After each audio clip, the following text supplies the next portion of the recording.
اللہ کے پیغمبر سے محبت کی جائے، اور دوسرا حق رحمت دو عالم کا امتیوں پر یہ ہے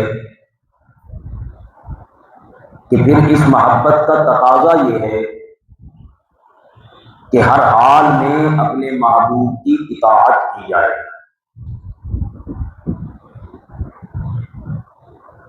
رشد و ہدایت کے سلسلے کے لیے اللہ نے انبیاء کو مبعوث فرمایا۔ انبیاء کی بعثت کا حقیقی مقصد یہ تھا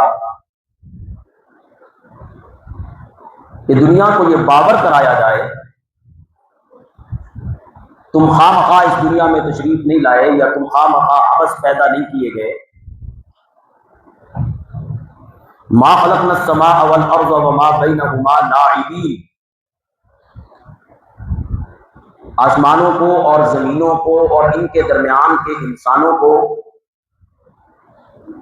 میں نے صرف لہو و لعب کے لیے پیدا نہیں کیا، انہیں اپنی پہچان کرنے کے لیے،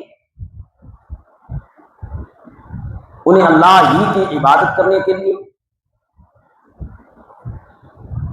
خدائے لم یزل کو شریکوں سے پاک ماننے کے لیے، اپنی قدرت اور اپنے عجائبات دکھانے کے لیے میں اللہ نے تمہیں زمین پر بھیجا۔ اب جو اس رشد و ہدایت کے سلسلے سے ہٹنے لگے تو پھر میں نے اپنے نمائندے انبیاء کی صورت میں تمہاری طرف بھیجے، جن کی اطاعت کر کے تم رشد و ہدایت کے سلسلے کی اس کڑی میں شامل ہو سکتے ہو، جس سلسلے اور جس کڑی کو میں رب کائنات نے جنتوں کا حقدار ٹھہرانا ہے، اور پھر دنیا کو بھی یہ بتانا ہے کہ ان انسانوں کو دیکھو جو انبیاء کے رستے پر چلے اور ہدایت یافتہ ہوئے۔ اسی لیے رحمت کائنات صلی اللہ علیہ وسلم نے معیار ایمان گویا قرار دیا۔ آپ علیہ الصلوۃ والتسلیم نے واضح ارشاد فرمایا، لا یؤمن احدکم حتی یکون ہواہ تبعا لما جئت بہ، جب تک تم اطاعت مصطفیٰ کی سیڑھی پر قدم نہیں رکھتے اس وقت تک تم اپنے ایمان میں مکمل نہیں ہو سکتے۔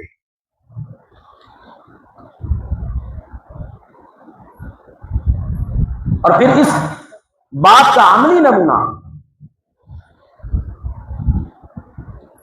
رحمت کائنات کے صحابہ کے ذریعے سے اللہ نے دنیا کو دکھایا۔ یاد رکھ لیجئے، محبت کا دعویٰ الگ چیز ہے اور رسول اللہ کی اطاعت الگ چیز ہے۔ میں نے گزشتہ جمعہ یہ فرق آپ کے سامنے واضح کر دیا تھا کہ ایک ہوتا ہے محبت کا دعویٰ اور ایک ہوتی ہے تقابل کی صورت، جب مقابلے میں باپ ہو، بیٹا ہو، خاندان ہو، بھائی ہو، رشتہ دار ہو، مال ہو، تجارت ہو، گھر ہو، اور دوسری طرف رحمت کائنات کی ذات ہو، یا ایک طرف کچھ ذاتیں ہوں اور دوسری طرف میرے نبی کی باتیں ہوں، تو ان تمام ذاتوں کو چھوڑ کر حضور کی باتوں پر عمل کرنے والا وہی شخص پکا مومن ہوگا۔ یہی مطلب ہے اس حدیث مبارکہ کا، لا یؤمن احدکم حتی یکون ہواہ تبعا لما جئت بہ، اپنی ساری خواہشات حضور کی سیرت کے مطابق کر لینا، کیونکہ رحمت کائنات سے بڑھ کر اللہ نے کسی کو کامل اکمل مکمل بنایا ہی کوئی۔ اب ہم اکثر نمازوں میں اللہ سے یہ دعا مانگتے رہتے ہیں، بلکہ قرآن نے اسے مانگنے کا، حضور علیہ السلام نے اسے مانگنے کا صحیح ذریعہ اور طریقہ بتایا کہ نبی پاک علیہ السلام نے فرمایا اس طریقے سے اللہ سے مانگا کرو، یہ مانگا کرو۔ ربنا آتنا فی الدنیا حسنہ وفی الآخرۃ حسنہ. یہ الزام لگا دینا اسلام پر کہ اسلام صرف یہی سکھاتا ہے بھائی آخرت کی تیاری کرو، دنیا کے لیے کچھ نہ کرو. تو شارع علیہ السلام نے سب سے پہلے اپنی امت کو یہ سکھایا ہے کہ آخرت کی فکر میں لگ کے بالکل دنیا سے کٹ جانا اور دنیاوی حقوق کو ختم کر دینا یہ اسلامی نظام میں نہیں ہے. نانا شریعت اس کی مخالف ہے. لا رحبانیت فی الاسلام، اسلام میں رحبانیت کوئی نہیں. بیوی بچوں کے حقوق چھوڑ دو اور پہاڑوں پہ نکل جاؤ، یا بیوی بچوں کے حقوق سے تنگ آؤ تو پھر نکل جاؤ مسافر بن کے. لا رحبانیت فی الاسلام. اسلام کہتا ہے اپنی بیوی اپنے بچوں کے حقوق دو، اپنے پڑوسیوں کے حقوق دو، اپنے ماں باپ کے حق کو پہچانو اور دنیا میں زندگی گزارو. جو ان کے حقوق پہچان کر تم ان پر بھی خرچ کرو گے میں اللہ تمہیں اس کے بدلے میں بھی صدقہ کرنے کا ثواب عطا کروں گا. یہ کوئی نہیں ہے کہ بس نکل جاؤ تو نکل جاؤ، اب تمہیں دنیا کی ضرورت کوئی نہ. شارع نے دعا مانگنے میں قرآن مقدس کی آیت میں یہ سکھایا ربنا آتنا فی الدنیا حسنہ، اے ہمارے رب ہمیں دنیا میں بھی حسنہ عطا فرما، وفی الآخرۃ حسنہ، اور آخرت میں بھی حسنہ عطا فرما. اللہ ہماری دنیا بھی اچھی فرما اور ہماری آخرت بھی. پہلے دنیا کا تذکرہ کیا. اتنا بھی بندے کو صوفی نہیں ہونا چاہیے بھائی اس کی غیرت ہی مر جائے. بیوی کے حقوق کا، اولاد کے حقوق کا، ماں باپ کے حقوق کا، گھر میں کیا ہو رہا ہے، نہ جی نہ، ہمیں نمازیں چاہیے. میں تو جا رہا ہوں جی مسجد میں. اللہ کو ایسے سجدے پسند نہیں جو سجدے کیے جائیں کسی کے دل کو دکھا کر. بیوی کے حقوق ختم کر کے اس کا دل دکھا کر آؤ سجدے کرو، ماں باپ کی نافرمانی کر کے ان کی بات نہ مان کے آؤ سجدے کرو. ایسے سجدے رب نہیں چاہتا. تمام معاملات پورے کر کے پھر آؤ اللہ کا حق ادا کرو. ایسے سجدے رب پسند کیا کرتا ہے. اور اس طریقے پر کرو جو طریقہ تمہیں میرے مصطفیٰ نے سکھایا ہے. اپنے طریقے پر کی ہوئی عبادت بھی شاندار تو ہو سکتی ہے، توجہ کیجیے گا، عبادت کا وہ طریقہ شاندار تو ہو سکتا ہے لیکن جاندار نہیں ہو سکتا. جاندار اور شاندار وہی طریقہ ہوگا جو میرے نبی نے سکھایا ہوگا. اس میں جان بھی ہوگی، اس میں شان بھی ہوگی. بڑا آپ کو خوبصورت محسوس ہوگا بعض دفعہ طریقہ، لیکن اگر وہ میرے نبی کا طریقہ نہیں ہے یا میرے نبی نے وہ نہیں سکھایا یا میرے نبی کے صحابہ نے وہ نہیں کیا تو بظاہر وہ کتنا خوبصورت کیوں نہ ہو اس میں جان نہیں ہوگی. وہ شاندار ہوگا پر جاندار نہیں ہوگا. اور عمل اللہ کو چاہیے جو شاندار بھی ہو جاندار بھی. عمل میں جان کب آئے گی جب وہ میرے نبی کے حکم کے مطابق ہوگا. یعنی اللہ اپنے پیغمبر سے محبت اسی ترتیب سے چاہتے ہیں جس ترتیب سے میرا نبی خود چاہتا ہے. مرضی کی محبت یہاں ایمانی تقاضوں میں نہیں چلتی کہ میرا دل کرے میں چراغاں کروں، میرا دل کرے میں جھنڈے لگاؤں، میرا دل کرے میں روشنیاں لگاؤں، میرا دل کرے میں جلوس نکالوں، میرا دل کرے میں اس دن یہ کروں، میرا دل کرے. میں نے یہ کیوں نہیں سوچا کہ میں وہ کام کروں جو میرے مصطفیٰ کا دل کرے، جو میرے نبی کا دل کرے میں وہ کام کروں. خوش میں نے کسے کرنا ہے، اپنے آپ کو یا اللہ اور اس کے رسول کو؟ اب یہ فیصلہ پہلے کریے. جلوس منانے سے پہلے، جھنڈیاں لگانے سے پہلے، چراغاں کرنے سے پہلے، تیل جلانے سے پہلے، ہار ڈالنے سے پہلے یہ فیصلہ کرو کہ میں نے یہ کام کس کی خوشی کے لیے کرنا ہے. اگر میں نے یہ کام اپنی خوشی کے لیے کرنا ہے تو پھر میں یہ کام کروں، اور اگر میں نے یہ کام اللہ اور اس کے رسول کو خوش کرنے کے لیے کرنا ہے تو پھر مجھے دیکھنا ہوگا کہ وہ خوش کس سے ہوتے ہیں، وہ کس چیز سے خوش ہوتے ہیں. آیا اس سے خوش ہوتے ہیں یا کیا لے کر آیا میں نے اس میں سے کیا پایا اس سے خوش ہوتے ہیں. یہ دیکھنا ہوگا. آیا اس کا کون منکر ہے کہ میرے نبی آئے, آپ کی ولادت ہوئی, آپ پیدا ہوئے, آپ نے زندگی کے 63 سال یہاں گزارے, یہ تو سب کچھ ہوا. پھر میرا نبی اپنے ساتھ کیا لایا, اس میں سے میرے نبی نے مجھے کیا دیا, میں نے اس پر کتنا عمل کیا, میرا نبی کس سے خوش ہوتا ہے. تو اب ہم ہر نماز میں اللہ سے مانگ رہے ہیں ربنا آتنا فی الدنیا حسنہ وفی الآخرۃ حسنہ. میرے اللہ ہر نماز میں تجھ سے مانگنے والے مانگ رہے ہیں, بتا تو صحیح یہ حسنہ ہے کیا. قرآن مقدس کا مطالعہ کیجئے تو رب اس مسئلے کو حل کرتے ہیں, اور اللہ فرماتے ہیں جو تم مجھ سے ہر نماز میں مانگ رہے نا, اے میرے اللہ میری دنیا بھی اچھی کر, میری آخرت بھی اچھی کر. میں تجھے بتاتا ہوں, لقد کان لکم فی رسول اللہ اسوۃ حسنہ. وہ حسنہ جو تو مجھ سے نمازوں میں مانگ رہا ہے, بغیر نمازوں کے مانگ رہا ہے, طلب کر رہا ہے, وہ ساری حسنہ میں نے رحمت للعالمین کی سیرت میں رکھ دی ہے. اس سیرت کو اپنانا تیرا کام ہوگا, تیری دنیا بھی اچھی کرنا, تیری آخرت بھی اچھی کرنا میں رب کا کام ہوگا. ہاں یہ میں تب کروں گا جب تو یہ سیرت اپنائے گا, میرے نبی کے طریقے اپنائے گا. اب میں آپ کو کیسے یہ بات سمجھاؤں. اللہ کی ذات بڑی حکیم ذات ہے, بڑی حکمتوں والی ذات ہے. اسلام کی رواداریوں سے قبل دو بڑے مسئلے کھڑے ہوئے تھے. جب بھی مشرکین کو کوئی تکلیف ہوتی نا تو وہ غم میں ماتم کرنے لگتے. اب آپ نے توجہ کرنی ہے تو میری بات آپ کو سمجھ آئے گی جو بات میں آپ کو سمجھانا چاہتا ہوں. پہلے یہ بات ذہن میں رکھیے کہ اللہ کی ذات بڑی حکیم ذات ہے, اس کے ہر کام میں حکمت ہے. اب یہ کسی دن انشاءاللہ میں یہ بات آپ کے سامنے ذکر کروں گا کہ اس نے دنیا کی کسی چیز کو نقصان والا نہیں بنایا, بے فائدہ نہیں بنایا, فضول نہیں بنایا. ربنا ما خلقت ھذا باطلا, اللہ نے کسی چیز کو عبث فضول باطل نہیں بنایا. سانپ میرے اور آپ کے لیے نقصان دہ بظاہر لگتا ہے, لیکن کتنی بیماریوں کا علاج اللہ نے اس کے ذہن میں رکھ دیا, یہ نہ میں جانتا ہوں نہ آپ جانتے ہیں. ہمارے لیے اللہ نے اسے کتنا فائدہ مند, کسی بھی چیز کو اللہ نے, کسی بھی کام کو اللہ کے دو عالم نے بغیر حکمت کے نہیں کیا. اب دو کام ہوتے ہیں, جب بھی کسی غم میں مبتلا ہوتے تو اپنے سروں پہ خاک ڈالنا شروع کرتے, اپنے گریبان چاٹ کرتے, لوہے شروع ہو جاتے, ماتم شروع ہو جاتے. یہ ان کا ایک غم منانے کا تصور تھا. اور جب کوئی خوشی انہیں ملتی تو پھر اس پر جشن مناتے, جشن مناتے, ڈھول باجے طبلے سرنگیاں یہ نکلتی. اب آپ نے میری اس بات پر غور کرنا ہے, ایک ہی مہینہ اللہ نے میرے محبوب کی پیدائش کا بھی رکھا اور وہی مہینہ اللہ نے میرے محبوب کی وفات کا بھی رکھا.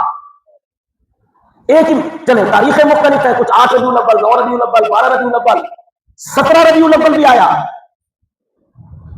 مختلف روایات, لیکن مہینہ ایک ہی رکھا. ربیع الاول کو صرف ایک شخص, انہوں نے 10 محرم آپ کی پیدائش کا دن قرار دیا. 12 وہ شاد ہے.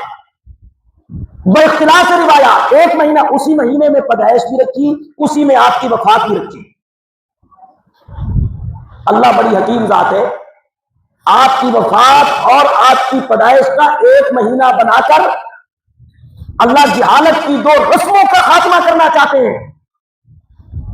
ان 2 رسموں کو اللہ ختم کرنا چاہتے ہیں. جو خوشی کی صورت میں جشن منایا کرتے تھے اور جو غم کی صورت میں ماتم کیا کرتے تھے, اللہ نے ان دونوں رسموں کا خاتمہ کیا ایک ہی مہینے میں, پیغمبر کو پیدا کر کے پھر اسی مہینے میں پیغمبر کو فوت کر کے. جو جشن منانے لگے وہ پیغمبر کی فوتگی کو دیکھ لے کہ یہی مہینہ تو پیغمبر کی وفات کا ہے, اور جو ماتم کرنے لگے وہ یہ ماتم سے رک جائے کہ یہی مہینہ تو پیغمبر کی پیدائش کا ہے.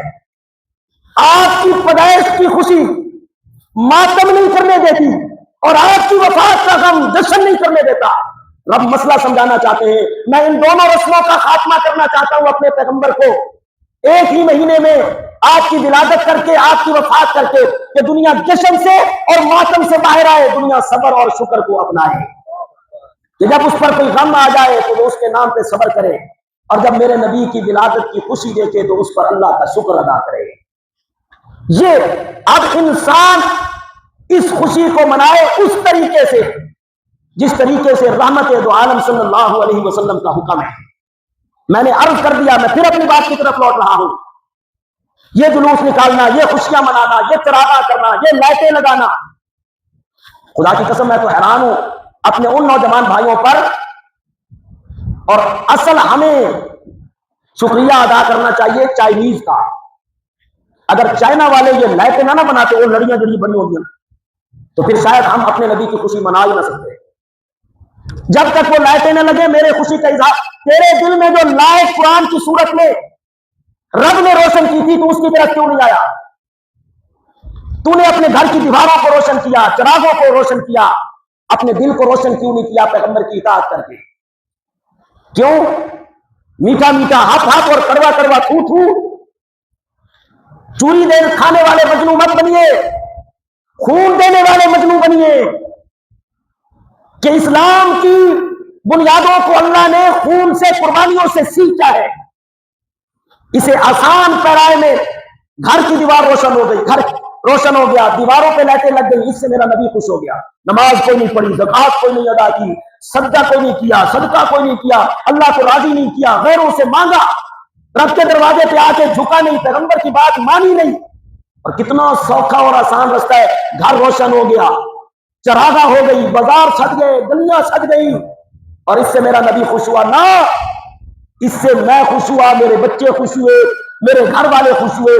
پیغمبر اور پیغمبر کا رب میرا اللہ اور میرا رسول اس بات سے خوش نہیں ہوا، وہ خوش ہوتا ہے اس بات سے کہ تو قرآن کی تلاوت کرتا، تو قرآن کو پڑھتا، تو قرآن کو سیکھتا، تو دین کے قریب آتا اور پیغمبر کی سیرت کو اپناتا۔ کیا لایا اسے کسی نے نہیں دیکھا، بس وہ آیا وہ آیا وہ آیا۔ جس طرف کسی کا انکار ہی کوئی نہیں، سب اسی طرف لگ گئے۔ وہ لے کر کیا آیا؟ اس نے اس امت کی ہدایت کے لیے کون سا نسخہ پیش کیا؟ اسے کسی نے پرواہ نہیں کی، اس کو کسی نے نہیں دیکھا۔ پیغمبر کو ماننا ہے پیغمبر کے طریقے سے، پیغمبر سے محبت کرنی ہے پیغمبر کے طریقے سے، ورنہ عمل شاندار ضرور ہوگا پر جاندار نہیں ہوگا۔ جاندار وہی عمل ہوگا جو میرے نبی کے طریقے کے مطابق ہوگا۔ اس لیے کہ اللہ نے ساری کائنات کے لیے اسوہ حسنہ بنا کر بھیجا اپنے پیغمبر کو۔ اور یقین مان لیجئے، جب تک پیغمبر کی بات یا پیغمبر کے فیصلے پر عمل نہیں ہوگا، اس وقت تک انسان لاکھ محبت کے دعوے کرے، دھرتی کا ایک ایک ذرہ کرا نہ کرے، جب تک ہدایت والے قرآن کی روشنی اپنے دل میں روشن نہیں کرے گا، حضور کی اطاعت والے نور سے روشنی حاصل نہیں کرے گا، پھر لاکھ اپنے گھروں کو روشن کرے، گھر کی روشنی سے گھر روشن ہوں گے اور قرآن کی روشنی سے دل روشن ہوں گے۔ دل روشن ہوگا، ہدایت ملے گی، رستہ ملے گا، منزل پر پہنچنا آسان ہوگا، پر اپنی مرضی کے مطابق نہیں۔ ورنہ عمل شان صحابہ امہات المومنین میں حضرت عائشہ صدیقہ کے پاس حال بن اور آ کر عرض کرنے لگے، ہمیں اللہ کے رسول کا عمل بتلائیے کہ ہم رسول اللہ صلی اللہ علیہ وسلم کے قیامت کے دن قریب ہوں، اللہ کے نبی کا عمل سکھلائیے، ہمیں بتلائیے۔ یقین جانیے، یہاں ہمارے بدقسمتی یہ ہے کہ ہمارے ہاں کچھ چیزوں کو اتنا شاندار کر کے پیش کیا جاتا ہے نا کہ انسانی عقل اس کو اتنی جلدی تسلیم کرتی ہے۔ اب آپ کو کیسے سمجھایا جائے کہ یہ روح افزا کی بوتل میں آپ کو زہر دیا جا رہا ہے، یہ شربت بنا کر آپ کو زہر پلایا جا رہا ہے، اس میں سے کیسے آپ کو دکھایا جائے کہ یہ زہر ہے؟ حضرت علی رضی اللہ تعالی عنہ کے پاس ایک شخص آیا اور آپ کے پیچھے نماز پڑھنے کے بعد عصر کی نماز کے بعد نفل پڑھنا شروع کیا، نفل پڑھنے لگا۔ آپ نے اس کو نماز میں سے پکڑا اور کھینچا۔ روایت میں آتا ہے جرا رفع علی، حضرت علی نے اس کو کھینچا اپنی طرف اور آپ نے فرمایا، تو اللہ کے عذاب کو دعوت دے رہا ہے، تو اللہ کے عذاب کو دعوت دے رہا ہے؟ تو آپ اس بندے کا جواب سنیے اور پھر اپنے دل میں اس بات کو جگہ دیجیے۔ وہ بندہ کہنے لگا، انا ارجو لا يعذبني اللہ بالصلاۃ، مجھے یہ امید نہیں بلکہ یقین ہے کہ اللہ مجھے نماز کی وجہ سے عذاب نہیں دے گا۔ میں نماز پڑھ رہا ہوں تو نماز پڑھنے سے اللہ مجھے عذاب دے گا؟ اب دیکھیے اس میں سے یہ کیسا خوبصورت شربت ہے کہ نماز پڑھے تو عذاب ملے، ہاں جی قرآن پڑھے تو پھر اللہ کیوں عذاب دے گا؟ ہم نے جلوس ہی تو نکالنا ہے نا، حضور کی محبت میں اللہ کیوں عذاب دے گا؟ ہم نے درود ہی تو پڑھنا ہے نا جی، تو اس درود سے ہمیں عذاب کیوں ملے گا؟ حضرت علی رضی اللہ تعالیٰ عنہ نے فرمایا اللہ تجھے اس نماز پڑھنے پر عذاب دے گا، اس کی وجہ یہ ہے کہ یہ نماز میرے نبی نے نہیں پڑھی اور تو پڑھ رہا ہے، میرے نبی کے طریقے سے ہٹ کر کرنے کی وجہ سے اللہ تجھے عذاب دے گا۔ آج بھی آپ اپنے گریبانوں کو جھانکیے کہ جو نبی نے نہیں کیا، نبی کے صحابہ نے نہیں کیا، وہی کام اگر میں اور آپ اپنے دل کو راضی کرنے کے لیے کریں گے تو بجائے عبادت اور ثواب کے وہ ہمارے لیے عذاب بن جائے گا قیامت کے دن۔ خوشی منانی ہے اس طریقے سے منائیں گے جس طریقے سے میرے نبی نے سکھایا ہے۔ اب ہر سوموار کو اللہ کے پیغمبر نے روزہ رکھا، یہ خوشی منانے کا طریقہ ہے۔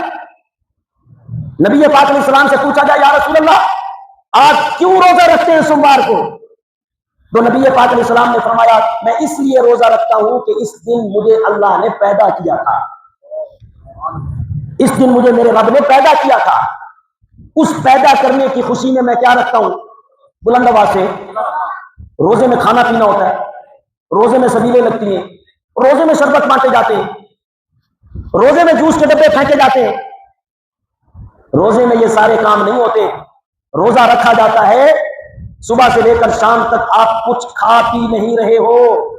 اللہ کے نبی نے یہ خوشی منانے کا طریقہ بتلایا کہ نہیں بتلایا؟ میرے نبی نے یہ بتلایا کہ نہیں بتلایا کہ میں اس لیے سوموار کا روزہ رکھتا ہوں کہ اس دن مجھے اللہ نے پیدا کیا؟ گویا کہ پیغمبر نے اپنی ولادت کی خوشی منانے کا طریقہ روزے کی صورت میں بتلایا، پر وہ ذرا مشکل ہے، اس میں بھوکا رہنا پڑتا ہے، اس میں پیاسا رہنا پڑتا ہے، اس میں جوس کے ڈبے نہیں ملتے، اس میں سبیلوں کا پانی نہیں ملتا، اس میں شربت میسر نہیں آتا، اس لیے وہ مشکل ہوتا ہے۔ عمل جتنا بھی شاندار کیوں نہ ہو اس میں جان تب ڈلے گی جب وہ میرے نبی کے طریقے پر ہوگا، جب وہ میرے نبی کے طریقے پر ہوگا، جب وہ میرے نبی کی سنت کے مطابق ہوگا۔ صحابہ آئے پیغمبر کی ازواج کے پاس، یہ ہمیں بتلائیے اللہ کے نبی کا کیا طریقہ تھا کہ ہم وہ طریقہ اختیار کریں اور رحمت دو عالم کے قریب ہو جائے۔ بیویاں کہنے لگی کہ ہم نے اللہ کے نبی کو دیکھا ہے آپ مہینے میں 3 دن روزہ رکھتے ہیں، 13، 14 اور 15 یہ آپ روزہ رکھتے ہیں، رات آپ سوتے بھی ہیں، تہجد پہ آپ اٹھ کے تہجد پڑھتے ہیں، پھر اس کے بعد بھی آپ آرام کرتے ہیں، جمعرات اور سوموار کو آپ روزہ رکھتے ہیں، اور کبھی کبھی آپ جمعرات کے روزے کو چھوڑ بھی دیا کرتے ہیں، مہینے کے روزوں کو بھی آپ چھوڑ دیا کرتے ہیں، کثرت سے آپ استغفار کرتے رہتے ہیں، امت کے کام میں مصروف ہوتے ہیں۔ صحابہ کہنے لگے وہ تو اللہ کے نبی ہے، ان کے تو اللہ نے اگلے پچھلی ساری خطاؤں کو معاف کر کے انہیں تو اللہ نے مقام محمود کا دلہا بنایا ہے، انہیں تو اللہ نے شفیع محشر بنایا ہے، انہیں تو اللہ نے ساقی کوثر بنایا ہے، ان کو اعمال کرنے کی ضرورت کیا ہے؟ ہم گناہ گار ہیں، ہمیں عمل کرنے کی ضرورت ہے۔ ایک کہنے لگا آج کے بعد میں شادی نہیں کروں گا، صرف اللہ کی عبادت کروں گا۔ دوسرا کہنے لگا آج کے بعد میں روزہ افطار نہیں کروں گا، ہمیشہ رب کے لیے روزہ رکھوں گا۔ تیسرا کہنے لگا آج کے بعد میں نے نیند نہیں کرنی، میں ہمیشہ جاگ کے اللہ کی عبادت کروں گا۔ کتنے شاندار عمل ہیں، کتنے شاندار عمل ہیں، نہ کسی کے حقوق کا پتہ نہ کچھ، صرف اللہ سے لگاؤ لگ گیا۔ نیند کوئی نہیں کر رہے، صرف اللہ کی عبادت کرنی۔ افطار کوئی نہیں کر رہے، صرف روزہ رکھ کے اللہ کو یاد کر رہے ہیں۔ نبی پاک علیہ السلام کو جب پتا چلا، قربان جاؤں بہت کم جگہوں پہ میرے نبی کو غصہ آیا، بہت کم جگہوں پہ، اور یوں محسوس ہوتا تھا جیسے کسی نے سرخ انار پیغمبر کی گالوں پہ نچوڑ دیا ہو، اتنا غصہ آیا۔ ایک وہ مقام جب ایک صحابی نے آ کر عرض کیا یا رسول اللہ میں ساری رات ہل چلاتا رہا، صبح میں حضرت معاذ کے پیچھے نماز پڑھنے گیا اور حضرت معاذ نے کیا کیا؟ سورہ بقرہ کا پہلا پارہ مکمل کر دیا نماز میں۔ یا رسول اللہ مجھے یوں لگتا تھا جیسے زمین پھٹے میں نیچے دفن ہو جاؤں، میں اتنا تھکا ہوا تھا۔ نبی پاک علیہ السلام نے حضرت معاذ کو بلایا اور فرمایا افتان انت یا معاذ، اور تو فتنہ ڈالتا ہے معاذ لوگوں میں؟ من اما قوما فلیخفف الصلاۃ، جو بھی قوم کی امامت کرائے تو انہیں ہلکی نماز پڑھائے۔ فینا مریض فینا ضعیف فینا ذو الحاجہ، اور ہم میں حاجت مند لوگ ہوتے ہیں، بیمار ہوتے ہیں، بوڑھے ہوتے ہیں، ان کا خیال کرو۔ ایک اس مقام پہ پیغمبر کو غصہ آیا اور ایک اس مقام پہ پیغمبر کو غصہ آیا جب خبر ملی رحمت دو عالم کو کہ ان 3 صحابہ نے یہ بات کی ہے، میں سوؤں گا نہیں، میں شادی نہیں کروں گا، میں ہمیشہ روزے رکھوں گا۔ نبی پاک علیہ السلام نے انہیں بلایا، آپ اپنی مرضی سے جلوس نکالنا، اپنی مرضی سے چراغاں کرنا، اپنی دیواروں کو روشن کرنا، اپنے گلے میں ہار ڈالنا، اپنی گاڑیوں کو سجانا، اس سے میں راضی ہوتا ہوں۔ پیغمبر کس سے راضی ہوتا ہے؟ پیغمبر اس بات سے راضی ہوتا ہے جو پیغمبر کی مان کر کی جائے، پیغمبر کی مان کر کی جائے۔ نبی پاک علیہ السلام نے فرمایا بلاؤ ان تینوں کو بلایا گیا۔ اب کتنے شاندار عمل ہے، نماز پڑھتے رہنا، روزے سے رہنا، نیند چھوڑ کر اللہ کی عبادت کرنا۔ نبی پاک علیہ السلام نے فرمایا میں تم سب میں اللہ کے زیادہ قریب ہوں، اور میں نے شادیاں بھی کی ہیں، میں بغیر شادی کے نہیں رہتا، میں روزے رکھتا بھی ہوں، روزے چھوڑتا بھی ہوں، اور میں وہ ہوں جو رات کو سوتا بھی ہوں اور پھر اٹھ کر اللہ کی عبادت کرتا بھی ہوں۔ جس نے روزہ رکھنا ہے وہ بھی میرے طریقے سے رکھے، جس نے نماز پڑھنی ہے وہ بھی میرے طریقے سے نماز پڑھے، جس نے نیند کرنی ہے وہ بھی میرے طریقے سے کرے۔ جب عبادت شاندار ہو کر بھی اس وقت تک جاندار نہیں ہوتی جب میرے نبی کے طریقے پر نہ ہو، تو جو کام تم کر رہے ہو ان کی اللہ کے ہاں کیا حیثیت رہے گی، ان کی اللہ کے ہاں کیا حیثیت رہے گی۔ آپ توجہ کیجئے، آج اپنے دل پر یہ بات رکھ لیجئے، ہم نے یہ کام اپنے آپ کو راضی کرنے کے لیے کرنا ہے یا اللہ اور اس کے رسول کو راضی کرنے کے لیے کرنا ہے؟ بلند آواز سے، بلند آواز سے۔ اس چراغاں سے میں راضی ہوتا ہوں یا اللہ اس کا رسول راضی ہوتا ہے؟ اس سبیل سے میں راضی ہوتا ہوں یا اللہ اس کا رسول راضی ہوتا ہے؟ اللہ کے نبی نے تو حکم دیا سوموار کو روزہ رکھو، تو سبیلیں پی کر تو میں خوش ہوتا ہوں، چراغاں کر کے تو میں خوش ہوتا ہوں، جلوس حضور کے نام پر نکال کے تو میں خوش ہوتا ہوں۔ اللہ کے نبی خوش ہوتے ہیں اس طریقے کی عبادت سے جو کس کے طریقے پر کی جائے؟ اللہ کے نبی کے طریقے پر۔ اس لیے کہ ہمارے لیے معیار قرآن مقدس نے حضور کی سیرت کو بنایا ہے۔ اللہ عمل کرنے کی توفیق عطا فرمائے اور ان تمام بدعات سے اللہ ہماری حفاظت فرمائے کہ بدعتی آدمی نہ اس کی توبہ، بیٹھ جائیے ایک منٹ، بدعتی آدمی نہ اس کی توبہ قبول ہوتی ہے، نہ نماز قبول ہوتی ہے، نہ روزہ قبول ہوتا ہے، اور بدعتی اور جنت کے درمیان اللہ اور لگا دیتا ہے۔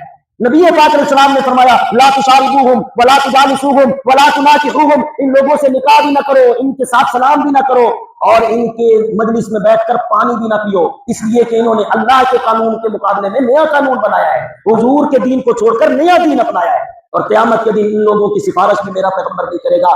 آئیے بدعت سے اجتناب کر کے میرے نبی کی سنتوں کو پہچانیے۔ اللہ عمل کرنے کی توفیق عطا فرمائے۔ وآخر دعوانا